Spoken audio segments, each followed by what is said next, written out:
ओम नमः सिद्धेभ्य।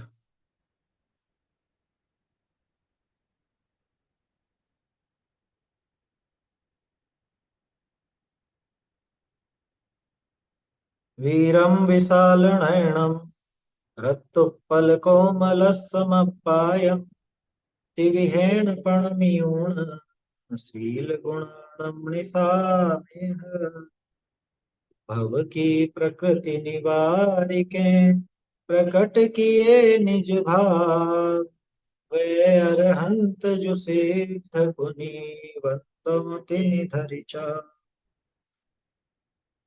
शील पहाड़ ग्रंथ का अपना अभ्यास पूरा हो चुका है। अब अंतिम वचनिकाकार की प्रशस्ति वगैरह बाकी है। उसके पहले ऐसा विचार है कि जैसे प्रत्येक पहाड़ का अपन ने सार संक्षेप देखा, ऐसे इसका भी पहले देख ले, क्योंकि वचनिकाकार की प्रशस्ति के अंदर तो आठों ही पहाड़ के बारे में आएगा। तो आज अपन शील पहाड़ ग्रंथ का प्रत्येक गाथा और उसका एक सार संक्षेप देखेंगे। सबसे पहले नमस्कार स्वरूप मंगलाचरण है, जो भी अपन ने बोला। इसमें वीर जिनेन्द्र भगवान को नमस्कार किया और इसके दो स्वरूप थे, ये अपन ने देखा था।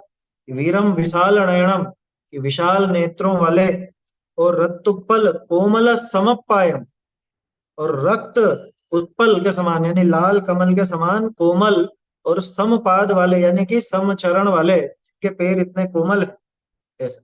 अब यहाँ पे दूसरा अर्थ कैसा निकलता है? वीरम विशाल नयनम, यानी कि विशाल नयन यानी केवल ज्ञान वाले वीर जिनेन्द्र भगवान, और रक्त उत्पल यानी राग को उखाड़ फेंकने वाले, है ना? फिर भी कोमल, और समपायम समभाव रूपी चरण, समभाव रूपी चारित्र से सहित जो है, ऐसे उन वीर जिनेन्द्र भगवान को त्रिविहेण प्रणमियोण, तीनों प्रकार से यानी मन वचन काय से नमस्कार करके शील गुणानम ऐसा में शील गुणों का मैं कथन करूंगा। अब शील की बात बता रहे हैं तो आगे शील का रूप और इससे ज्ञान होता है, ज्ञान गुण ज्ञान आदि गुण होते हैं, वो दूसरी गाथा में बात बताई। शीलस्य यणानस्य नत्थि विरोहो बुधेहिण तिष्ठो णवर्यशीलेण विना विषयाणां विना संति। इसमें एक गजब की बात है। शीलस्य अनानस्य, कि शील और ज्ञान के णत्थि विरोहो, शील और ज्ञान के कोई विरोध नहीं है, ऐसा बुधे ही निर्दिष्टो, बुद्ध जनों ने ऐसा निर्दिष्ट किया है। णवरीय शीलेण विना, णवरी यानी केवल, केवल शील के बिना तो विषयाणाणम विना सत्ती, ये पांच इंद्रिय के जो विषय हैं, ये उस ज्ञान को, उस प्राप्त ज्ञान को भी नष्ट कर डालते हैं। इसलिए पूरा वो क्षमिक ज्ञान काम का नहीं है, उसके साथ साथ शील ये भी साथ में होना चाहिए। और शील का स्वरूप पहले दिखा ही चुके हैं, स्वभाव रूप परिणाम, स्वभाव रूप परिणाम साथ में होगा तो ये ज्ञान आगे चलेगा। आगे और देखो, ज्ञान की भावना कितनी दुर्लभ है वो दिखाते हैं यहाँ पे। दुखेण जदिणाणम नाणम नाऊण भावना दुखम भावीयमैव जीवो विषयेषु विरच्यते दुखम। दुखेण जदिणाणम, ये ज्ञान दुख से प्राप्त होता है। दुखेण जदि, दुख से प्राप्त होता है। दुख से प्राप्त होता है मैंने कि ऐसा सहज नहीं है। णाणम णाउण भावना दुखम, लेकिन ज्ञान हो जाए उसके बाद भी भावना होना, विरक्ति की भावना या आत्म स्वरूप की भावना होना, वो दुर्लभ है। भावी मई व जीवो, और उस ज्ञान की भावना भाने पर भी, जैसे भावित जीव का भी, विषयेषु विरज्ये दुखम, विषयों से विरक्त होना अत्यंत दुखकर। यहाँ दुख का अर्थ दुर्लभता से लेना, कि पहले तो ये ज्ञान होना ही दुर्लभ, ये ज्ञान हो जाए तो इस ज्ञान की भावना होना दुर्लभ, ज्ञान की भावना हो जाए तो इसकी मतलब ज्ञान की भावना भी हो जाए तो उसका विषयों से विरक्त होना दुर्लभ, ऐसा यहाँ पे बताते हैं। अब कह रहे हैं फिर इससे अपोजिट बात, कि अगर विषयों से विरक्त हो लेकिन ज्ञान को नहीं जाने, माने अपने आत्म स्वरूप को नहीं जाने, तो भी कर्मों का नाश नहीं करता। तावण जान दीणाणम विषय बलो जाववट्टये जीवो विषये विरक्त मित्तो न खवेहि पुरायम खम्मम। माना आचार्य देव ने एक संतुलन दिया है। पहले ये कहा था कि वो विषय विरक्ति के बिना ज्ञान किसी काम का नहीं। अब ये कह रहे हैं विषयों से विरक्त भी हो, लेकिन उतने मात्र से ये पुराने कर्मों को, बांधे हुए कर्मों का क्षय नहीं करता। तावण जान दिणाणम, कि तब तक ज्ञान को नहीं जानता, माने ज्ञान स्वरूप को नहीं जानता। कब तक? विषय बलो जाव वट्टे जीवो, कि जब तक इस जीव के विषयों का बल प्रवर्तता है, यानी ये विषयों के अधीन है, तब तक इसने उस ज्ञान को वास्तव में जाना ही नहीं।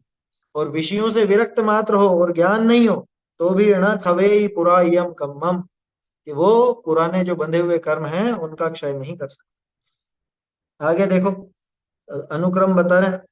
णाणं चरित्रहीणं लिङ्गगहनं च दंसनविहूणं संयमहीनं यतवो जैचरे निरर्थयं सौवम्। णाणं चरित्रहीणं, चारित्रहीन ज्ञान हो तो वो किसी काम का नहीं। लिंग गहनम च दंसन विहूणम, दर्शन विहीन, यानी कि श्रद्धा विहीन, सम्यक तो विहीन, लिंग का ग्रहण, भेष मात्र धारण कर ले वे, अरे साक्षात मुनिवेश ही धारण कर ले लेकिन सम्यक तो नहीं हो। और संयम हीणो ये तब, तब तो खूब करे लेकिन संयम नहीं हो। जय चरई निरर्थयम सौवम, यदि ऐसा आचरण करता है तो वो सब निरर्थक है।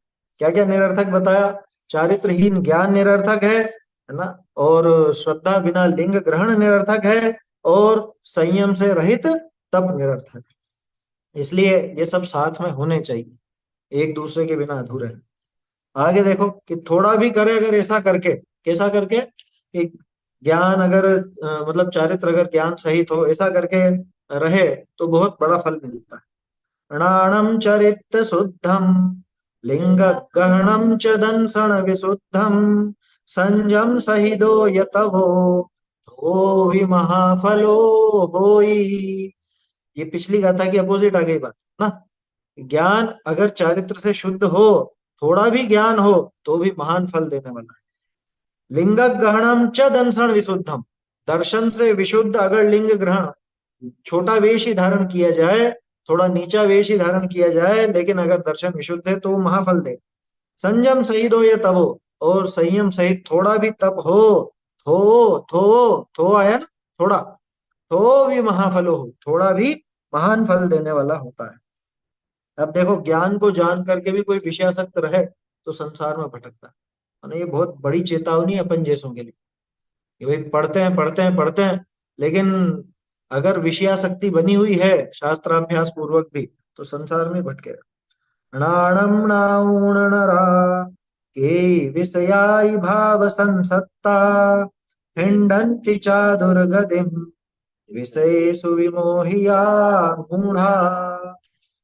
णाणम नाउण नरा, णाणम ज्ञान को, नाउण यानी जानकर, ज्ञान को जान करके, कई नरा, कई नर, कई पुरुष, विषयाई भाव संसत्ता, विषयादि भावों में जो संसक्त हैं, विषयासक्त हैं, हिंडंती चादुर्गतिम, क्या अर्थ है इसका?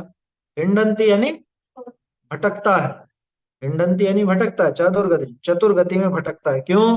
विषयेषु विमोहिया मूढ़ा, विषयों से विमोहित होता हुआ, मूढ़ होता हुआ चारों गति में भटकता है। अब इसके अपोजिट बात, अगर ज्ञान प्राप्त करके ऐसा करे तो छूट जाता है चतुर्गति से। जे पुण विषय विरक्ता नाणम भावना सहिता छिंदन्ति चादुर्गतिम तव गुण युक्ता न संदेहो। जे पुण विषय विरक्ता, अब जो विषयों से विरक्त है, नाणम नाउण भावना सहिता, ज्ञान को जान करके, ज्ञान स्वरूप आत्मा को जान करके, इस तत्व ज्ञान को पा करके भावना सहिता, भावना सहित होते हैं, यानी निरंतर वो उसको अपने अंदर अंतरंग में उसका विचार करते हैं, चिंतन करते हैं, निर्णय करते हैं, उस भावना से सहित है। छिंदंती चादुर्गतिम, वो चतुर्गति को छेद देते हैं, नष्ट कर डालते हैं। तब गुण युक्ता, तप और गुणों से युक्त होते हैं, अथवा तप आदि गुणों से युक्त होते हैं, न संदेह, इसमें कोई संदेह वाली बात नहीं है। देखो उदाहरण, जह कंचनम विशुद्धम धम्मय्यम खड़ी लवण लेवेण तह जीवो विशुद्धम नाण विसलिलेण विमलेण। जह कंचनम विशुद्धम, कि जैसे कंचन विशुद्ध होता है, धम्मय्यम, धमाता हुआ। धमाता हुआ माने वो क्रिया करा था, कौन सी क्रिया? खड़ी लवण लेवेण, वो सुहागा और वो तरह तरह का अपन ने देखा था इसका उदाहरण, वो एसिड वगैरह से साफ करते हैं ना सोने को, तो उन सब में धमाता हुआ। या जैसे 16 वान स्वर्ण उसमें दिया जाता है, सोनागार सोहे की लगाई जाती है, उससे सोना एकदम चमक जाता है, विशुद्ध हो जाता है। तह जीवो विशुद्धम, उसी प्रकार से जीव भी विशुद्ध होता है। किससे? णाण विसलिलेण विमलेण, ज्ञान रूपी विशेष सलिल से, ज्ञान रूपी विशेष विमल जल से, उससे शुद्ध हो जाता है। ज्ञान की महिमा है। और देखो, अब अगर कोई ये सब तत्व ज्ञान पाकर भी विषयासक्त रहे तो किसका दोष है? वो दिखाते हैं 10वीं गाथा में। णाणस्सणद्धि दोषो कुप्पुरिसाणं विमन्द बुद्धीणं जेणाणगविदाहो गुणं विषयेषुरज्जन्ति। णाणस्सणद्धि दोषो, कि ये उस ज्ञान का दोष नहीं है। कुपुरुषाणम विमंद बुद्धिणम, ये तो उस कुपुरुष का, उस मंद बुद्धि का ही दोष है। कौन सा? जेणाण गविदा, जो ज्ञान से गर्वित होऊण होकर के विषयेषु रज्जन्ति, जो ज्ञान गर्वित होकर के विषयों में रज्जायमान होते हैं, विषयों में आसक्त होते हैं, प्रवर्तित हैं, ये उस तत्व ज्ञान का दोष नहीं है, ये तो उस कुपुरुष का मंद बुद्धि का ही दोष समझना, है ना? क्योंकि लोग जैसे बात करते हैं ना कि इतना सब पढ़ लिया लिख लिया, लेकिन इनके आचरण में तो कुछ पवित्रता दिखती ही नहीं है, इनका आचरण तो बिल्कुल विपरीत नजर आता है। तो वो दोष किसका? वो इस तत्व ज्ञान का दोष नहीं है, इस वीतराग विज्ञान का वो दोष नहीं है। वो दोष तो वास्तव में उस कुशीलवान कुपुरुष का ही दोष है, ऐसा समझना। और देखो, निर्वाण किसको होता है? णाणेन दंसणेन य तवेण चर्येण सम्मसह्येण होहति परिनिर्वाणम् जीवान् चरित्रशोद्धान्। णाणेन दंसणेन तवेण चर्येण, ज्ञान दर्शन तप और चारित्र, ये आराधनाएं हैं। लेकिन कैसे? सम्मसह्येण, सम्यक हो ये, सम्यक दर्शन, सम्यक ज्ञान, सम्यक चारित्र, सम्यक तप, सम्मसह्येण, इन सबसे होहरि परिनिर्वाणम, इनसे परिनिर्वाण होता है। किनको? चरित्र शुद्धाणम जीवान, जो चरित्र शुद्ध जीव हैं, उन जीवों को निर्वाण की प्राप्ति होती है। जो सम्यक तो सहित ज्ञान दर्शन चारित्र और तप वाले होते हैं, उनको ही ये परिनिर्वाण यानी मोक्ष की प्राप्ति होती है। देखो, शील की मुख्यता द्वारा नियम से निर्वाण। शीलम रक्षन्ताणम दंसण शुद्धान दृढ़ चरिताणम अत्थिधुवम निर्वाणम विशेषु विरक्त चेताणम। ये नियम बता दिया कि विशेषु विरक्त चित्ताणम, विषयों से विरक्त चित्त वालों के तो निर्वाणम ध्रुवम अत्थि, ये उनके तो निर्वाण ध्रुव है, माने निश्चित है। क्या? विषयों से विरक्त चित्त वाले के निर्वाण निश्चित है। लेकिन कैसा है वो विरक्त चित्त वाला? शीलम रखन ताणम, जो शील की रक्षा करता है, माने अपने स्वभाव रूप परिणाम की रक्षा करता है, निरंतर स्वभाव रूप परिणाम में ही रमता है। दंसण शुद्धान दृढ़ चरिताणम, और जो दर्शन से शुद्ध है, माने सम्यक दर्शन सहित है, दृढ़ चारित्र वाला है, ऐसे विरक्त चित्त जीवों का निर्वाण निश्चित है। देखो, अब इससे उल्टा। विषयेषु मोहिदाणम कहियम मग्गम इट्ठ दरिसीणम उम्मग्गम दरिसीणम नाणम पिणिरथयम तेसिम। विषयेषु मोहिदाणम, कि विषयों से जो मोहित जीव हैं, क्या? कहियम मग्गम पे इट्ठ दरिसीणम, कि उनके इष्टदर्शियों ने, इष्टदर्शी शब्द का अर्थ किया था अपन, इष्टदर्शी किसको कहा? केवल ज्ञानी। क्योंकि इष्ट जो विशेषण है वो अनुमान के लिए आता है, और अनुमान में जो जाना जाता है उसके प्रत्यक्ष दृष्टा होते हैं केवल ज्ञानी, इसलिए इष्टदर्शी केवल ज्ञानियों के लिए भी आता है। क्या क्या कहा? कि विशेष मोहिदानम, कि वो विषयों से विमोहित है तो भी, क्या मतलब? कि अगर सम्यक दर्शन है, परंतु अगर विषयों से विमोहित भी है, वर्तमान में अभी कषाय पूरी तरह मिटी नहीं है, तो भी इष्टदर्शियों ने उसके तो मार्ग कहा। लेकिन उम्मग्गम दरिसीणम, उन मार्ग को देखने वाले, विपरीत मार्ग पर, मिथ्या मार्ग पर अथवा ग्रहित मिथ्या मार्ग पर चलने वालों के प्राणम पे निरर्थयम तेसिम, उनका तो ज्ञान आदि भी निरर्थक है।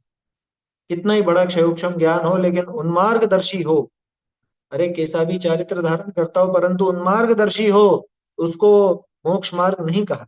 लेकिन जो सही मार्ग पर लगा हुआ है, भले ही अभी विषयों से थोड़ा सा मोहित दिखता है, उसके तो मार्ग है। और देखो किस किस का आराधना नहीं होती। कुमय कुसुद प्रशंसा जानता बहु विहाय सत्ताई, शील वदनान रहिदा ते आराहया मुक्ति। कुमय कुसुद प्रशंसा, जो कुमत की और कुश्रुत की प्रशंसा करते हैं। जानता बहु विहाई सत्ताई, भले वो बहुत प्रकार के शास्त्रों को जानते हो, बहुत जिन वाणी का अभ्यास हो, खूब जिनागम का पाठी हो, लेकिन कुमत की और कुश्रुत की प्रशंसा करता है, वो शील वदनान रहिता, वो शील व्रत से और ज्ञान से रहित होता है। रणहुते आराहया होती, वो आराधक नहीं। अभी आएंगे बहुत से अन्य मत की प्रशंसा करने वाले, क्या अन्य मत के साथ संगति बिठाने वाले, कुतर्क करने वाले, इस तरह के बहुत से दिखेंगे आप। आ रहा है ना पर्व, वेण निर्वाण पर्व है अपना तो, लेकिन उसको कुछ लोग जबरदस्ती दीपावली सिद्ध करना चाहते, वो अन्य मत को ही बढ़ावा मिलता है उससे, कुछ एक कुतर्क भी लगाते हैं। खैर, कुल मिला के बात यह है कि बहुत प्रकार के शास्त्रों का ज्ञाता भी हो, लेकिन कुमत और कुश्रुत की प्रशंसा करता हो, खोटे मार्ग की तारीफ करता हो, उसमें लगाता हो, कैसे भी अनुमोदन करता हो, तो वो तो निश्चित रूप से शील व्रत से ज्ञान से रहित है, वो आराधक नहीं है, विराधक है जिन मार्ग का। और देखो आगे, रूप सिरि गविदाणम जुव्वण लाल लावण्य कंति कलिदाणम शील गुण वज्जिदाणम निरर्थयम मानुषम जम्मम। रूप श्री गव्यदानम, खूब रूपवान हो, खूब श्री, श्री यानी लक्ष्मी, बाहरी धन संपदा आदि भी खूब हो, इनसे ऐसा गर्वित हो, हम बहुत रूप वाले और हम बहुत लक्ष्मी वाले। और कैसा हो, जुव्वण यौवन सहित हो, लावण्य लावण्य हो, कंति कलिदानम, और शारीरिक कांति वगैरह अथवा लौकिक प्रभाव भी बहुत हो, लेकिन शील गुण वर्जिदानम, अगर शील गुण से वर्जित है, शील गुण से रहित है, तो निरर्थयम मानु समझम, उसका ये मनुष्य जन्म निरर्थक, पूर्णतया निरर्थक। और देखो, ये तो बाहरी बात हो गई, ये थोड़ा ज्ञान विशेष हो तो वो भी निरर्थक अगर शील नहीं है तो। वायरण छंद वैसे शिव व्यवहारणाय सत्थेषु वेदे ऊण सुदेषु तेषु स्वयं उत्तमं शीलम।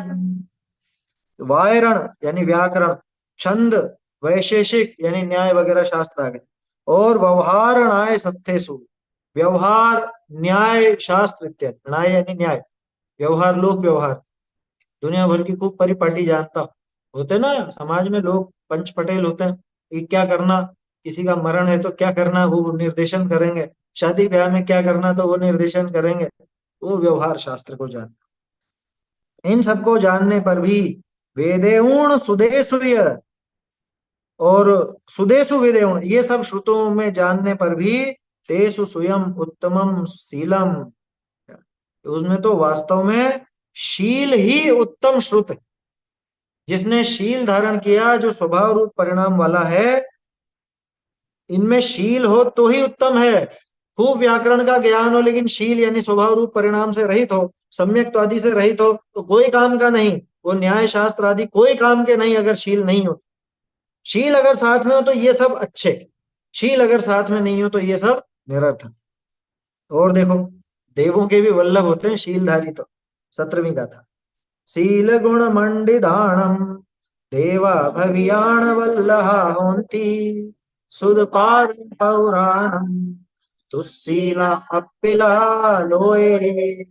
शील गुण मंडिताणम, शील और गुणों से जो मंडित है अथवा शील गुण से जो मंडित हैं, ऐसे जीव देवा, ऐसे जीव देवों के भव्यान, ऐसे भव्य जीव उन देवों के वल्लहा होती, वल्लभ होते हैं, देवों के और भव्य जीवों के वल्लभ होते हैं, अथवा ऐसे भव्य जीवों के देव भी वल्लभ होते हैं। दोनों तरह से अर्थ देखा था अपन, है ना। देव भी वल्लभ होते हैं मतलब देव उनके स्वामी होते हैं ऐसा मत लेना, ये देव, देवों को भी वो प्रिय लगते हैं, देव भी उनकी सहायता करने आते हैं। कल व्यंतर आदि की चर्चा चली थी ना शाम को। वो स्वर्ग के देव भी ये शील सहित जीव की ही सहायता आदि करने आते हैं।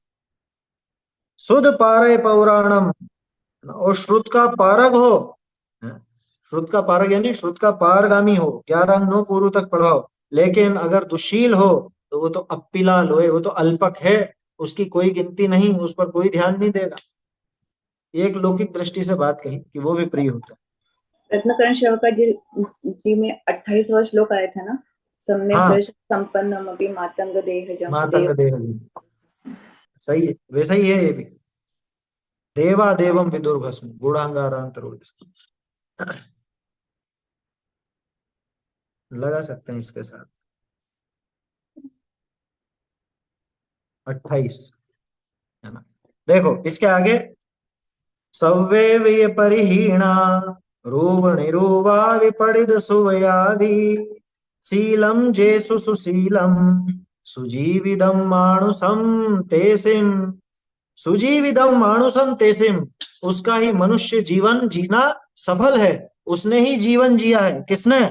इस शीलम जेसु सुशीलम, कि जिनमें शील सुशील है, यानी कि जो अपने स्वभाव रूप परिणाम वाले हैं, भले ही वो सव्यवीय परिहीणा, सब तरफ से परिहीन हो, रूप में नहीं हो, समझ लो आर्थिक दृष्टि से कमजोर हो, पारिवारिक दृष्टि से कमजोर हो, कैसा भी हो, लेकिन अगर शील सहित है।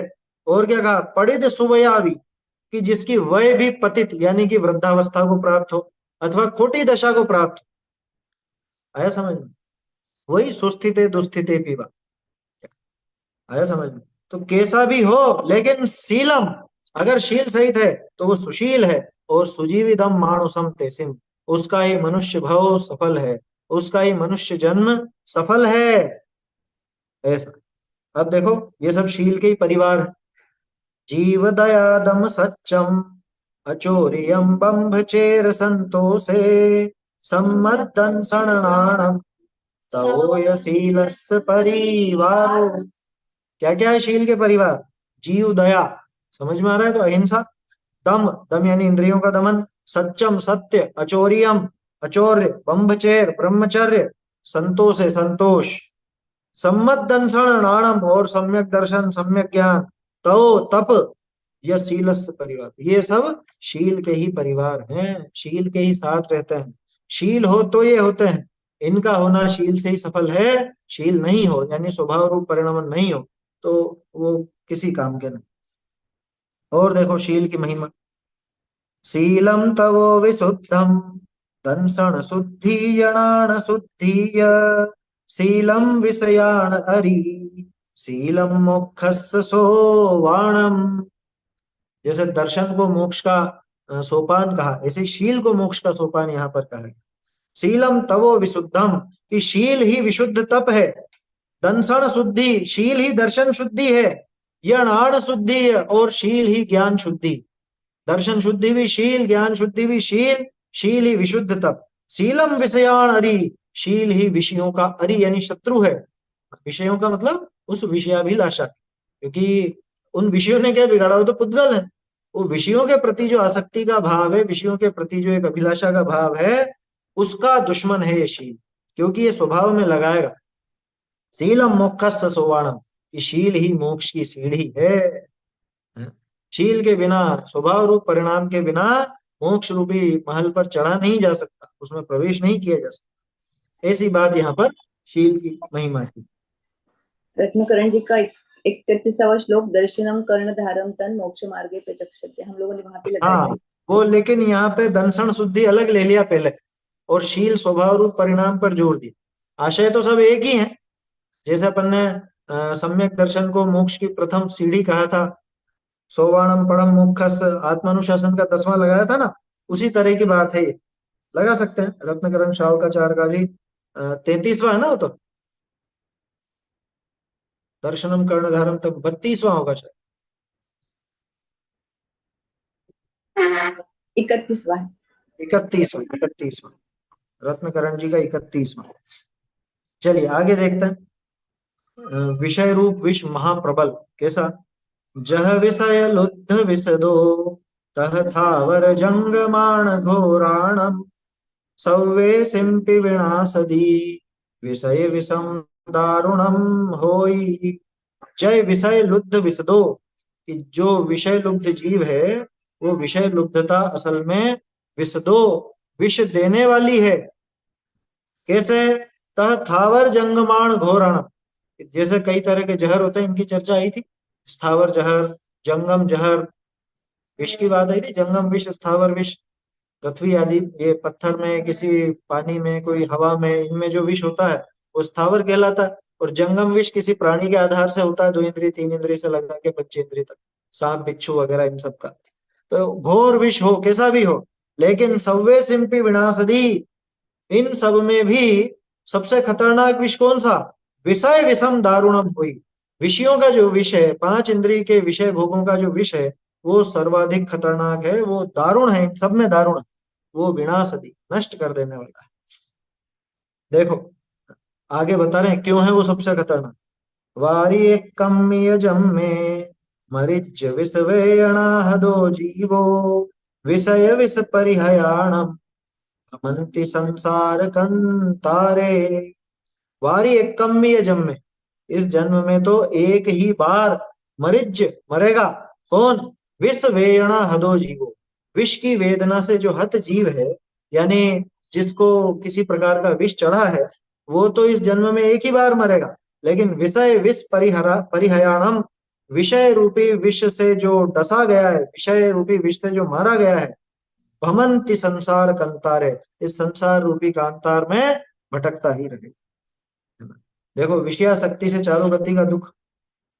नरेषु वेणाओ तिरिक्खे मानवेषु दुःखाहि देवेषु विदोहग्गम लभते विषयासिया जीवा। विषयासिया जीवा, विषयाश्रित जीव माने 5 इंद्रिय के विषय भोगों में आसक्त जीव। नरेषु वेणाओ, नरक में जाएगा तो वेदना पाएगा।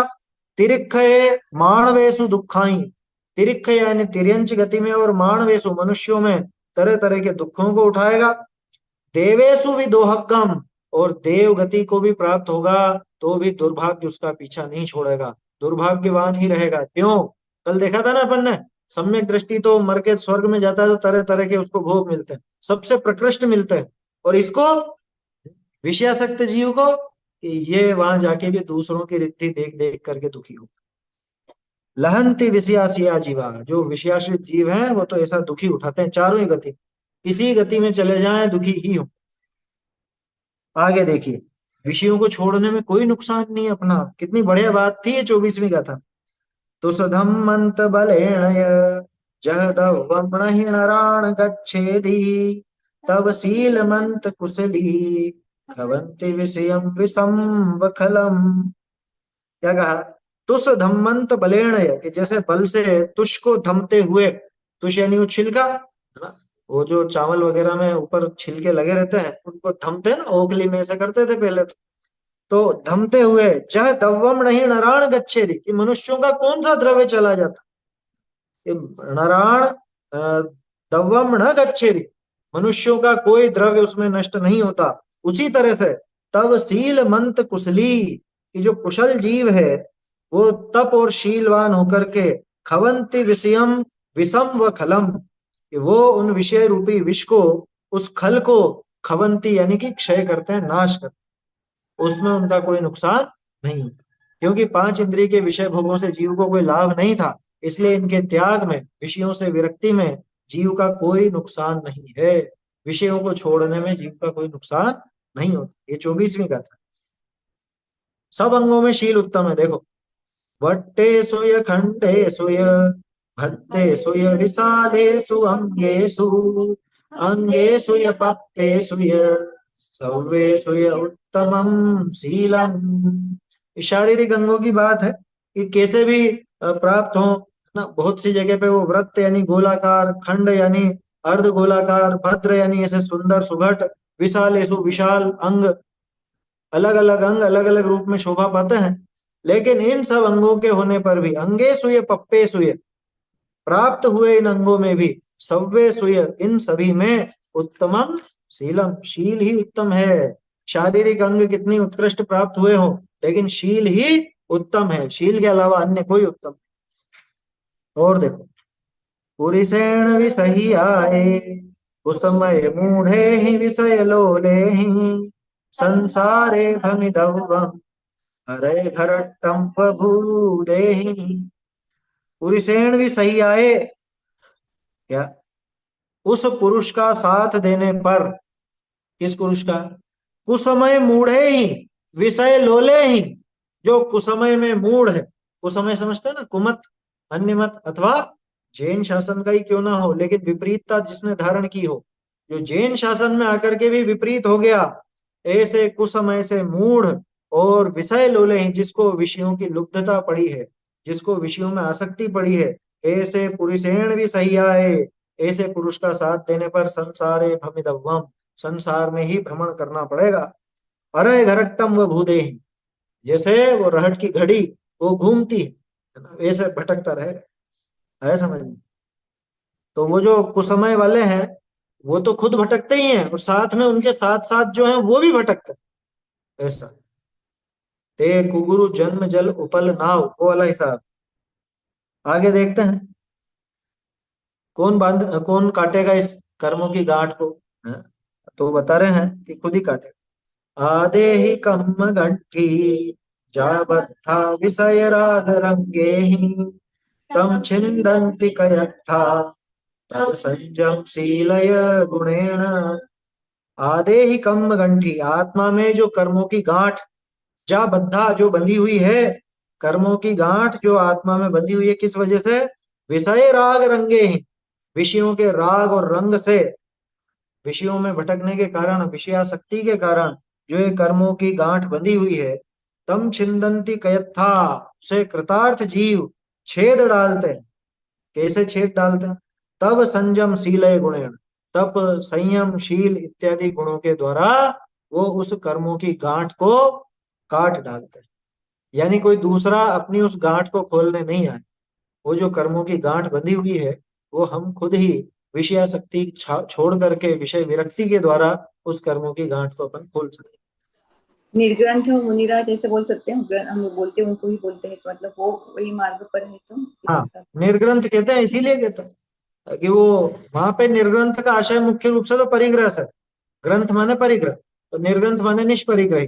बाकी ये भी कह सकते हैं अपन, कर्मों की गांठ भी जिन्होंने खोली वो निर्ग्रंथ, क्योंकि वो ग्रंथि भेद किया ना, वो तो असल में ग्रंथि भेद तो चौथे गुण स्थान में ही हो गया, सम्यक दर्शन पूर्वक वो मिथ्यात्व की ग्रंथि खोल दी गई, लेकिन अब आगे और जो थी दो कषाय चौकड़ी की, वो गांठ भी इन्होंने खोल दी, ऐसा। देखो, शील द्वारा ये आत्मा शोभा पाता, उदधीव दण भरी दो, तव विनयम शील दान रैणाणम, सोहे तो यश शीलो निर्वाण मणुत्तरम पत्तो। उदधीव रदन भरी दो, रदन भरी दो, रत्नों से भरे हुआ उदधि के समान, समुद्र के समान, तब विनयम शील दान रैणाणम, तपवान है, विनयवान है, शीलवान, या शील बाहरी ब्रह्मचर्य का अर्थ, पहली लाइन, दान इत्यादि रत्नों से भरा हुआ, लेकिन सोहेन तो यह ससीलो, की शोभा तो शील से ही होगी उसकी। जैसे उस समुद्र की शोभा रत्नों से नहीं, समुद्र की सत्ता और शोभा तो उस जल से है ना, ऐसे ही अन्य अन्य अनेक गुण हो, लेकिन उस जीव की शोभा तो वास्तव में उसके उस शील से ही, उससे ही वो निर्वाण मनुत्तरम पत्तो, उससे निर्वाण की और अनुत्तर की प्राप्ति हुई, अथवा अनुत्तर निर्वाण की प्राप्ति, दोनों तरह से अर्थ लेना। अनुत्तर एक तो वो विमान, 5 अनुत्तर विमान, सर्वार सिद्धि आदि, अगर मोक्ष नहीं जा पाया तो वहां जाएगा, ऐसा भी अर्थ लेना, अथवा जिसके आगे और कुछ नहीं, ऐसे अनुत्तर निर्वाण की, निर्वाण के आगे क्या है, मोक्ष के आगे और कुछ नहीं, ऐसे अनुत्तर निर्वाण को वो सशील जीव पाता है। और देखो, शीलवान पुरुष ही मोक्ष को पाते हैं, हर कोई नहीं पाते। यहाँ तो गालियां दी आचार्य देव ने, ऐसी दी, सुणहाण गद्दहाणय गोवसु महिलाण दीस दे मोक्षो, जे शोधन्ति च उत्थम इच्छित जनता जने ही सवे ही। क्या कहा, सुणहाण, सुनहा, सुनहा बोलते हैं किसको, कुत्ते, कुत्तों के, गद्दहाण गधों के, गो वसु गाय आदि पशुओं के, महिलाण महिलाओं के, न तीसदे मोक्षो, उनके क्या मोक्ष दिखता है? उनके मोक्ष नहीं दिखता। जे शोधंती चौथम, जो उस चौथे को शोधते हैं, चौथा मतलब चौथा पुरुषार्थ मोक्ष, धर्म अर्थ काम मोक्ष में से चौथा है ना। ये शोधंती चौथम, जो उस चतुर्थ को शोधते हैं, पिच्छित जनता, उसको देखते हैं अच्छे से, पिच्छित जनता सव्वे ही जने ही, कि उन सभी जनों के जो भी उस मोक्ष पुरुषार्थ को शोधते हैं, उन्हीं के मोक्ष का होना देखा जाता है। कोई गाय घोड़े कुत्ते और इनके इनके नहीं देखा जाता, है ना। समझ में ही बात। कहने का अर्थ ये है कि जो शील को धारण करेंगे, जो आत्म स्वरूप को शोधेंगे, उसके मोक्ष दिखेगा, हर किसी के मोक्ष नहीं दिखेगा। यहाँ पे बाहर में हमने तो करेक्शन हाँ किया था, न का यह किया था ना हमेशा यहाँ पे, हाँ, अणा का यह किया था ना, गद्द लेकिन हाण। और न ही ज्यादा सुटेबल लग रहा है ना, क्योंकि नहीं होता है ये हिसाब से, क्योंकि वो तो दिया वो हुआ है। वो वसु महिलाण में से जो ना है, उसको अलग लिया जा सकता है, दूसरा प्रश्नवाचक नजर आता है। प्रश्नवाचक लिया था हमने, वो लिया हाँ, था, लेकिन प्रश्न, महिला में तो अनेक वचन ही हो गया। हाँ महिलाण अनेक वचन है, बहुवचन है वो असल में क्या है इसमें, जयचंद जी ने भी यही लिखा हुआ। बाकी प्रयोग वो ण का ज्यादा जमता है कि इनके नजर नहीं आता, अथवा ये वाला अर्थ लें तो ऐसा लेना कि क्या इनके दिखता है मोक्ष, इनके दिखता है क्या, ऐसा। चलिए, शील के बिना ज्ञान से मोक्ष नहीं, ये दिखा रहे हैं आगे। जय विषय लोले प्राणी प्राणी हविच साहिदो मोक्षो, तो सो सच्चई पुत्तो दस भुवियो विकिम गदो नरयम। जय विषय लोले ही नाणी ही, अगर विषय लोल ज्ञानियों से, विषय लोल माने विषयासक्त, विषयासक्त ज्ञानियों के भी हविज साहिदो मोक्षो, अगर मोक्षो साहिदो हविज, अगर इनसे भी मोक्ष साध लिया जाता, तो सो सच्चे पुत्रो, तो वह सात्यकी पुत्र, सात्यकी पुत्र उस रुद्र का नाम है ना, वो जो रुद्र हुआ सात्यकी पुत्र, अथवा उस सात्यकी का पुत्र, वो रुद्र जो हुआ, 10 पूर्वियो, वो 10 पूर्विक, यहाँ ध्यान रखना, 10 पूर्विक कहा। 10 पूर्विक क्यों कहा? 10वें पूर्व का ज्ञान था क्या? 10वें पूर्व का अभ्यास कर रहा था। 11 9 पूर्व का ज्ञान पूरा था, 10वां पूर्व पढ़ रहा था। किम गदो नरयम, वो नरक क्यों चला गया? क्या मतलब? अरे भैया, अकेले ज्ञान से मोक्ष हो जाता, और ज्ञान हो और विषयासक्त हो और मोक्ष हो जाता, तो वो नरक क्यों गया? इसका क्या मतलब निकला? भैया, कोरे ज्ञान से सिद्धि नहीं है, विषयासक्ति इस जीव को भटकाएगी भटकाएगी। और आगे देखो, विशुद्धता भी आती हो ज्ञान से तो। जैनानेन विसोहो शीलेन विना बुहे हिणितिष्ठो तस पूर्वीयस् भावो यन किम पुण्य निर्मलो जादो। अगर ज्ञान से विशुद्धि हो जाती, जैनानेन विसो, है ना, जैनानेन विसो, अगर ज्ञान से विशुद्धि हो जाती, शीलेण विना, अगर शील के बिना कोरे ज्ञान से विशुद्धि हो जाती, ऐसा बुहे ही निर्दिष्टो, अगर ऐसा बुधों ने कहा होता, यानी ऐसा ज्ञानियों ने बताया होता कि शील के बिना ज्ञान मात्र से भी विशुद्धि हो जाएगी, तो फिर 10 पूर्वीयस भावो यण किम पुण्य निर्मलो जादू, उस 10 पूर्विक का, उस रुद्र का जिसकी चर्चा पिछली गाथा में की, भावो यण किम पुण्य निर्मलो जादो, उसके भाव निर्मल क्यों नहीं हो गए? अगर कोरे ज्ञान मात्र से ऐसी विशुद्धि हो जाती, तो पिछली गाथा में बात थी ज्ञान मात्र से अगर मोक्ष हो जाता, यहाँ बात है विशुद्धि की, तो विशुद्धि भी नहीं हो रही है उस ज्ञान से। यानी ये क्षयोपशम ज्ञान के भरोसे मत रहना, इसके चक्कर में मत आ जाना, इसके साथ स्वभाव रूप परिणाम जो शील है वो चाहिए ही चाहिए, उसके बिना ये ज्ञान बोझा बन जाएगा, समझ ले। ये क्षयोपशमिक ज्ञान बहुत बड़ा बोझा बन जाएगा जीव के लिए। और देखो, जाए विषय विरक्तो सोगम यदि नरयवेणा पौरा ताले हदि अरुह भयम भणियम जिणवड्ढमाणेन, भणियम जिणवड्ढमाणेन, कि जिन वर्धमान स्वामी ने, वर्धमान जिनेन्द्र भगवान ने भणियम ऐसा कहा है, कैसा? जाए विषय विरक्तो, कि जो विषय विरक्त जीव है, सो गम यदि नरय वेणा पौरा, कि वो तो नरक की वेदना को भी गंवाता है। कमाता है मतलब कि उनके बीच में रह करके भी वो अपना कल्याण कर लेता है, अगर वो विषयों से विरक्त है तो। यह सम्यक दर्शन का अर्थ लेना। ताले हदि अरूपयम, और वहां से निकल करके वो अरूपयम अनंत दशा को प्राप्त करता है। ऐसा साक्षात जिनेंद्र भगवान ने कहा। मतलब नरक की वेदना भी उसको वेदना नहीं होती, उस वेदना को भी गंवाता है, यानी उसको असर ही नहीं पड़ता उसको। ठीक है ना। अब संकोच करते हैं इस कथन का। एवं बहुपयारम जिणे पच्चक्षणान दरिसीहिम शीलेण यमोक्षपयम् अखातीदम यलोयणानेहि। एवं बहुपयारम, इस प्रकार से, बहुत प्रकार से, ऐसे बहुत प्रकार से, जिणे ही, जिनेन्द्र भगवान के द्वारा। कैसे जिनेन्द्र? पच्चक्षणान दरिसी ही, जो प्रत्यक्ष ज्ञान और दर्शन वाले हैं, उन्होंने क्या बताया? शीलेण या मोक्ष पयम, शील से ही मोक्ष पद होता है। अक्षातीदम या लोयणाणे, और अक्षातीत होता है किससे?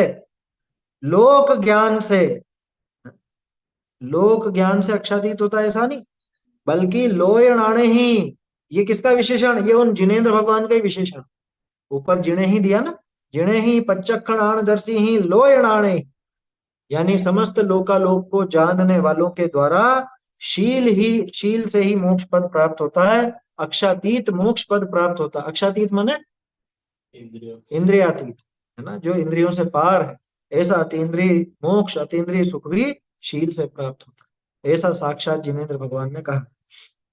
और देखो, शील से निर्वाण होता है उसका और कथन।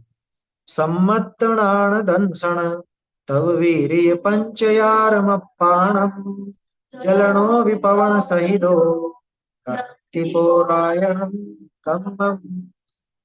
डहंती पौरायणम कम्मम, डहंती जला डालते हैं किसको? पौरायणम कम्मम, कि पौराणिक कर्म को, पौराणिक मतलब पुराने बंधे हुए, पुरातन कर्म, पुरातन कर्मों को वो जला डालते हैं। कौन?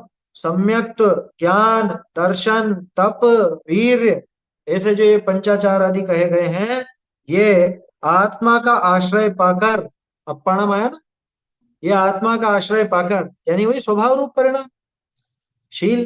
तो शील का सहारा पाकर के ये सम्यक तो ज्ञान, दर्शन, तप और वीर, ये पंचाचार उस पुराने बंधे हुए कर्म को जला डालते हैं। कैसे? जलनो विपवन सहितो, कि जैसे जलनो, जलनो यानी आग, आग पवन सहितो, हवा से सहित होकर के, हवा का साथ मिल जाए तो तबाही मचा देती है आग। तो हवा का साथ पाकर के आग सबको जला डालती है, ऐसे ही ये सब शील का साथ पाकर के जला डालती। देखिए आगे, अब सिद्ध कैसे होता है? अणिदड्ढ अट्ठ कम्मा विषय विरक्ता जिदिंदिया धीरा तब विनयशील सहिदा सिद्धा सिद्धिम गदिम पत्ता। अणिदड्ढ अट्ठ कम्मा, अणिदड्ढ जला डाला किनको? अट्ठ कम्मा, आठ कर्मों को। किन्ने? विषय विरक्ता, जो विषयों से विरक्त हैं, जिदिंदिया, जितेंद्रिय हैं। जितेंद्रिय शब्द का अर्थ अपन ने देखा था अच्छे से। जितेंद्रिय में अकेले वो बाहर से नहीं जीत रहा है, वो ज्ञान की तरफ से भी जीत, है ना। वो ज्ञान, इंद्रिय ज्ञान को भी छोड़ता है। वो कोरा इंद्रियों के विषयों में आसक्ति नहीं छोड़ता, बल्कि इंद्रिय ज्ञान को भी छोड़ करके आत्म स्वरूप में लीन हो। 31वीं गाथा है ना समय सार जी की, जितेंद्रिय जिनकी, वो वाली बात लगेगी। जिदिंदिया धीरा, इसके साथ तो नोट कर ही लीजिए, समय सार गाथा 31 जिदिंदिया के साथ। और धीर, अत्यंत धीर होकर के, जितेंद्रिय होकर के, तब विनय शील सहिदा, तप, विनय और शील सहित होकर के, सिद्धा सिद्धिम गदिम पत्ता, वो सिद्ध भगवान सिद्धि गति को, मोक्ष गति को, मोक्ष दशा को प्राप्त होते हैं। ऐसी बात ये यहाँ पर भी। और देखो, वो प्रशंसा के योग्य कैसे होते हैं। लावण्यशील कुशलो जम महीरुहो जस् सवर्णस् सोशीलो समहप्पा गुण वित्थरम भव्ये। सोशीलो, वही शीलवान है, समहप्पा, वही महात्मा है, भमिज गुण वित्थरम भव्ये, भव्ये माने इस लोक में, क्या इस लोक में भमिज गुण वित्थरम, उसके गुणों का विस्तार फैलता है। किसका? कि जिनका जन्म महीरुहो, जन्म रूपी महीरुह, महीरुह किसको बोलते हैं? महीरुह यानी वृक्ष, जन्म रूपी वृक्ष, लावण्यशील कुशलो, उसका ही जन्म, जन्म रूपी वृक्ष लावण्य सहित है, उसका ही जन्म रूपी वृक्ष शील से कुशल है इसलिए लावण्य सहित है, इसलिए अन्य को प्रिय लगता है। जस श्रवणस्य, जिस श्रवण का जन्म वृक्ष, यानी जिस श्रवण का जन्म कुशल है, जिस श्रवण का वृक्ष लावण्य सहित है, जिस श्रवण का जन्म वृक्ष, जन्म वृक्ष समझना है, यहाँ पे उदाहरण समझ में आ रहा है कि नहीं? जन्म महीर हो, जन्म रूपी वृक्ष है तो वृक्ष, लेकिन ये वृक्ष किसको प्रिय लगता है? कि भव्य जीवों को, सबको जगत में प्रिय लगता है। किसका प्रिय लगता है? कि जो शील से कुशल है उसी का प्रिय लगता है, उसी का जन्म सफल है। नहीं तो बाकी का तो जन्म क्या उसमें क्या दम? भगवान महावीर वाले पाठ में था ना, इनका ही कल्याणक, इनका ही जन्म कल्याणक क्यों मनाते हैं? इन्होंने जन्म मरण का नाश किया, ये शील से कुशल है इसलिए। वही शीलवान है, वही महात्मा है, उनके ही गुण विस्तृत होते हैं, फैलते। और देखो, रत्नत्रय की प्राप्ति रूप बोधि को प्राप्त होता रूह यानी जन्म है। ना? हाँ, रूह यानी जन्म। हाँ, रूह यानी जन्म, तो अरुहंत बोलते हैं, तो इस हिसाब से उन्हें जन्म मरण क्षय के ऐसा जन्म मरण का नाश कर दिया। रूह यानी मही रूह, मही रूह यानी मही में पैदा होने वाला, मही माने पृथ्वी। णाणम झाणम जोगो दंसन शुद्धि वीर्यायत्तम सम्मत्त दंसनेण लहन्ति जिण शासने बोहिम। सम्मत दंसनेण, सम्यक दर्शन से ही, सम्यक तो दर्शन से ही यानी श्रद्धा से, सम्यक श्रद्धा से ही, णाणम ज्ञान, झाणम ध्यान, जोगो योग, दंसन शुद्धि और दर्शन की शुद्धि, ये बाहरी है ना, बाहरी दर्शन शुद्धि जिसे कहते हैं। वीर्यायत्तम, कि ये सब तो वीर्यायत्त है, यानी ये सब तो बाहरी पुरुषार्थ के अधीन है। लेकिन अब वो जो सम्यक दर्शन है वो कहां से मिलता है? कि वो जिन शासने, वो सब जिन शासन में ही प्राप्त होता है। वो जिन शासन में बोधि को प्राप्त होता है, किससे? सम्यक से और दर्शन से। है समझ? सम्यक दर्शन से जिन शासन में बोधि की प्राप्ति होती, सीधी बात है कि सम्यक दर्शन ही बोधि का एकमात्र साधन है, रत्नत्रय का साधन है। अन्य कोई रत्नत्रय का साधन माने मोक्ष मार्ग का साधन नहीं। बाकी सब में तो आप जोर लगा लो कुछ भी, बाकी सब में तो पुरुषार्थ की मुख्यता दिखती है, लेकिन रत्नत्रय के लिए तो सम्यक दर्शन ही प्रमुख है, ऐसी बात। अब वो सम्यक दर्शन किससे होगा? वो बोधि की प्राप्ति किससे होगी? कि वो जिन वचनों से होगी। ये 38वीं गाथा, जिन शासन और जिन वचन की पोषण। जिण वयण गहित सारा, विषय विरक्ता तवो धना धीरा, शील सलिलेण नादा, सिद्धार्थेषु हम गति। जिण वयण गहित सारा, जिन वचनों का सार जिसने ग्रहण किया है, किसने किया है? विषय विरक्ता, जो विषयों से विरक्त है उसी ने ग्रहण किया है। अथवा जिसने जिन वचनों का सार ग्रहण किया है वो ही विषयों से विरक्त हुआ। दोनों तरफ से लेना क्या? ऐसे विषय विरक्त, तपोधना धीरा, वो तपोधन और धीर वीर हैं। शील सलिलेण नहादा, शील सलिल से, शील रूपी जल से जो नहा चुके हैं, ते सिद्धालय सुहम जंती, वो ही जीव सिद्धालय के सुख को प्राप्त होते हैं।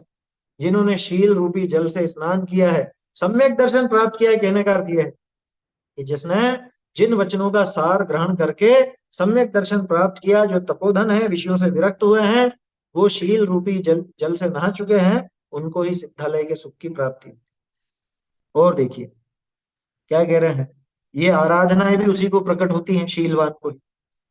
सव गुण क्षीण कम्मा, सुख दुख विवज्जिदा मण विशुद्धा, पफोड़िय कम्मरया अवंति आराहणा पयड़ा।